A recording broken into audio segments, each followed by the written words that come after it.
Hey now, Brawlers, it's time for another Board Game Brawl review with Nick Minahan, sponsored by BoardGameBliss.com. Hey peeps, today we're going to take a look at Lost Woods from Poppy Jasper Games. Now this may sound familiar to you, and if it does, it's probably because I did a paid preview video for Lost Woods about a year ago, sometime earlier last year, 2015. However, my paid preview and what I said there, which was essentially a paid commercial for the game, has nothing to do with my final thoughts for this game in this review. I was provided a review copy of the game from the publisher, however, that's going to have no bearing on what I say in my final thoughts. Just keep that in mind, just wanted to say that up front. Now, if you didn't watch the preview, if you have no idea what this is, this was a game on Kickstarter.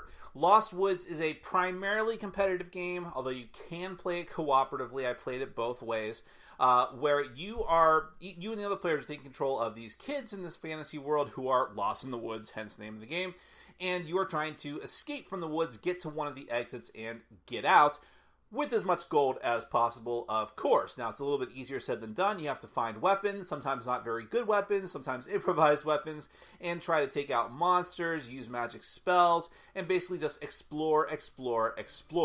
Now, let me go ahead and give you a brief look at how the game is played. Then we're going to come back and let you know my final thoughts.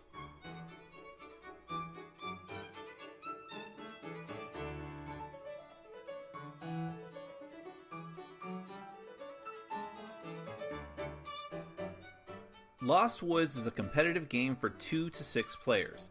Alternatively, you can play cooperatively with 1 to 3 players, but we'll talk about that at the end. The goal of a competitive game of Lost Woods is to be the player with the most gold at the end. The end is triggered as soon as one player exits the woods, which is easier said than done, and the player who exits is not necessarily the winner. In very rare cases, the map may close in on itself and not have any more open paths to explore. In that situation, everyone loses. Every player gets a meeple that they put on the starting camp tile, which is put in the center of the table with plenty of room around it. This central tile counts as 3 separate tiles for movement. They also get a matching playmat, which has spaces for 3 items or weapons and 2 spells. Each will start with a random D6 weapon. Weapons will be from D4 to D12 in power, and that means you will roll the appropriate die when you attack. Spells can actually roll up to a D20. There are 4 decks of cards corresponding to the 4 cardinal directions. Each deck is shuffled and put on top of a bottom card that represents one of the 4 exits, complete with a guardian protecting it. We'll get back to that too. Also, there are cards that are marked big on the front side. If you choose to mix these in, they will extend the length of the game, as well as introducing new spells and caves that connect together. These are all optional, however. Every player has 3 actions they'll perform on their turn, in order. First, you may move. You can move up to 3 card tiles with 1 move. Movement is always orthogonal, and you must move between connected paths on tiles, except for some tiles that have one-way exits. Along the way, you may pick up any gold, weapons, potions, or magic spells in the spaces you move through, into, and out of as a free action. You cannot, however, pick up gold while there are monsters still alive in the space. The second action you can take after moving is exploring. If your movement puts you at the edge of a map tile with an open path, you can grab a tile of the appropriate direction and line it up next to that open path, with directions staying consistent, and then move your meeple onto that new tile. Then you draw a random exploration tile from the bag. They all have different effects, like weapons, which take up the item spots. You simply take the tile and place it on your sheet if you're not at your limit, or you dump an existing tile in order to make room for the new one. There's also gold, which simply lets you take one from the stock. Gnomes will steal 1 gold from the richest player and give it to the poorest. Potions can be kept and used as items to allow 1 reroll of any die. Plus 2 tiles make you draw 2 more tiles after that, and the effect can become cumulative if you draw more than 1. Last but not least are the enemy tiles. They go from D4 strength all the way up to D20, and just like your own weapons, that indicates what die the other players will roll for them if you make an optional attack before the end of your turn. You cannot explore on a tile that has an enemy or pick up gold, but usually by defeating an enemy, you will in fact get more gold for your trouble. That leads us to our last action, which is attacking. Basically, if you're in the same space with the monster, you can have a roll off with it. Another player rolls for it based on its strength. You get to choose 1 weapon or spell. If it's a tie, nothing happens and your turn is over. If you win the roll, the monster is defeated and you get a certain amount of gold as a reward. If you lose, however, you drop either the weapon you used or a gold, and then you must go back to the camp tile. Win or lose, used spells go back to their home, which are magic wells. As magic wells are found along the map, the matching spell tile can be picked up and used, at which time it flies back to its well. Spells like Bolt, Fireball, and Meteor simply act like one-time use weapons with a d20 attack. Revive can bring you back immediately without penalty after losing a battle, and you can immediately attack again. Teleport does exactly what it sounds like, transporting you to any other Explorer tile, and there are several more spells as well, including other spells that are only on the big tiles. The game continues on like this, with each player exploring and gathering items and gold, and fighting monsters. When one player explores one of the last cards of any stack, they've found an exit. However, that exit contains a guardian monster to defeat before you can move off the tile and end the game. Every guardian is worth 4 gold, and it must be fought 3 times in one go, with attacks at D4, D6, and D8. If any one of the 3 rolls doesn't go in your favor, you lose, and you must go back to camp as normal. If you win, however, get your gold, and then on the next turn, you or another player may escape that tile. The cooperative survival mode of Lost Woods is very similar, but the goal is to collectively escape with an amount of gold depending on the difficulty, and you need to do it before your entire party runs out of food on your food dial, which runs down every round. Since this mode is only for 1 to 3 players, that means that multiple players will be controlling multiple adventurers. That is Lost Woods.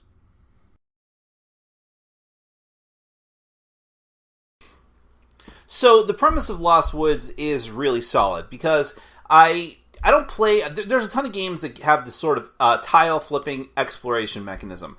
I don't personally play a lot of them. So I played a few over time, but that makes this kind of refreshing to me. In fact, that's one of the things I liked about another game that's coming out from Kickstarter, hopefully within the next year. And that's the Seventh Continent, where you're constantly exploring, looking at new tiles. Like, wow, it's amazing. And Lost Woods gives you that to a degree, and I think that's probably my favorite part of the game. I actually like the art style a bit. It's kind of rough, but I think it gives the game a little bit of a unique charm to it. And I like the idea that you find all these different weapons, but they simplify it down to just, hey, I found a weapon, here's the die that's associated with it, then you just roll, monsters being the same way. I think it's to the game's benefit that combat in this game is simplified to that degree. In the concept of picking up the spells, things like that. There's a lot of like interesting things here that maybe aren't very innovative, but nevertheless, because they're so streamlined, because it just keeps the game going, I kind of appreciate that. And that's probably all the really nice things I have to say about Lost Woods, because I don't think Lost Woods is a terrible game by any stretch. However, I found it to be very, very mediocre, and a large part of what dragged this game down almost insurmountably, to the point where it almost was a terrible game, was the pure and utter randomness of this game. Basically, everything you do is just at the capricious whim of whether or not you roll well against the monsters. And because it is so penalizing when you fail. Especially if the map is built up a bit and you get sent back to camp. If you lose weapons, if you lose gold. Well, you're not going to lose weapons necessarily, but you can lose gold. And if you're at a certain point in the game where much of the map has been explored, most of the players have a ton of gold, and you don't have much left or none left, which can happen, you're not going to win. You will not win. In fact, your incentive at that point is probably to end the game as quickly as possible by racing towards one of the exits, maybe beating the final boss or the gate guardian, and then just ending the game, be done with it. Be the first one to just step foot off the map, even if you don't win, because that's the best and surest way just to end your misery. And that's another thing, too, is the gate guardian, which, again, it goes into the randomness. So every other monster in the game is annoying enough. You could be rolling a D12, you have the best weapon in the game, or no, I'm sorry, rolling a spell, which is a D20, or even like there's a berserk spell that lets you roll a bunch of dice to take the best ones, and then fight a monster who just has a D4 and still lose. Of course, you can increase your odds, but it's so, again, just completely and utterly random, and there's not enough stuff you can do to modify those rolls. There's just hoping to have the best die and having a potion if you happen to have one. That's that. On top of that, the whole tiles are random as well. So someone can draw a monster and be like, all right, well, I got to draw a tile. I have a D6 weapon. Let's just hope I do well. Oh, it's a D20 monster and he kills me. But again, you might be able to win against that. Okay, fine. So maybe what you draw instead is just a D4 weapon, which is even worse. And while the next guy just says, oh, I just draw gold. Sweet. I got a gold. Or I draw one of the best weapons in the game. Or, if you're in the lead, but not by a comfortable margin, which can happen. It could happen that a couple of players are going nowhere, will not win no matter what, but a couple of players are close to tied. That's how capricious the game is. But you draw one of the gnomes. And all of a sudden it's just like, oh, okay, I guess I'm getting rid of gold because gnome? That's the game's version of a catch-up mechanism. And it's so ham-fisted and crowbarred in there. At some point they decided, we have got to give some way for people who are down in the dumps, not going to win, something. And it just doesn't work very well. The game is too long. Even if you don't play with the big tiles, I would say this game overstays its welcome. Because at a certain point, yes, the exploration when you're first starting playing, as I said, it feels neat. It's like, wow, flip over a tile, let's see what happens. But then it's the same thing over and over and over again. And it doesn't make a lot of sense that, if you use the big cards, it extends the length of the game.